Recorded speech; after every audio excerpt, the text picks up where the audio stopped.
But at the end of the day, a properly functioning sewer system, if something's getting into it, if it's flowing properly, if it's able to get into it, it should flow out. Unless you're adding things like a tissue is really bad. That does not break up. I mean, think about it. You blow your nose, it doesn't tear. It's awesome, right? It's great for your face. Right. That's not going anywhere. That's not breaking down anytime soon.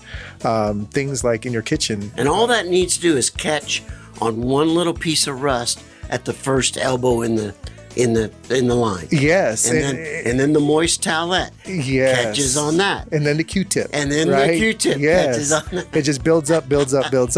And, you might think, well, I have a newer home. I'm safe.